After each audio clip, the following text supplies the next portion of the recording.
Həsrəti qəlb sındırandır, duman gəlib dolanan dağlara, xəyal uçur uzaqdakı çağlara, boylanıram yaşıl yaşıl bağlara, ürəyimdə sönməz fəğanan o dağlar.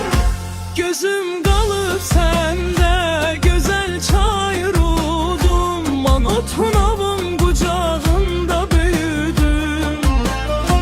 Babaların nəsihətin öyüdüm. Hayır qarışı hər daşı bir öyüdüm. Vətən deyib könlüm hərdəm sızıldar. Gözüm qalıb səndə gözəl çayır udum.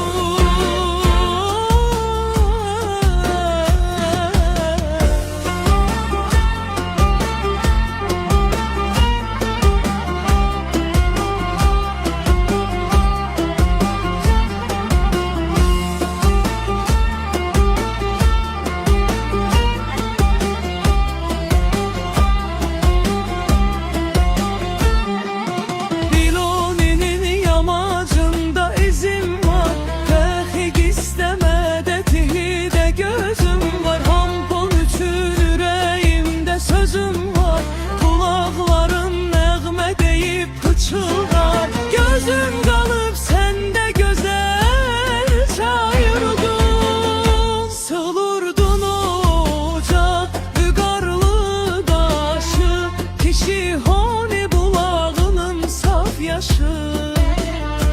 Dan getib əbəzəyir hər bir yaddan çıxmaz başı, Can Gəsənin dumanı var, çəni var.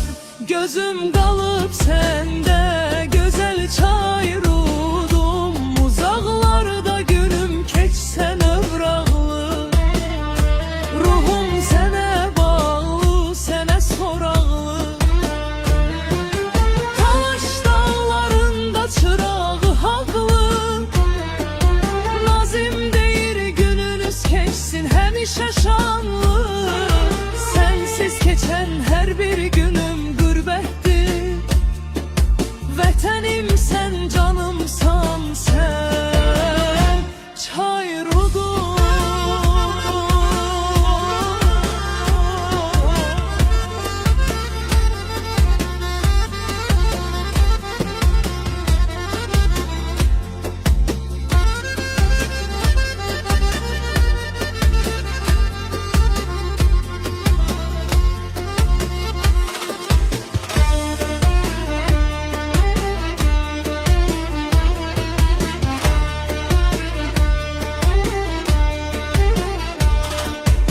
Uzaqlarda günüm keçsən övraqlı, ruhum sənə bağlı, sənə soraqlı.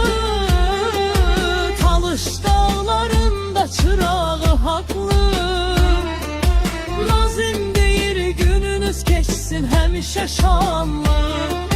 Sənsiz keçən hər bir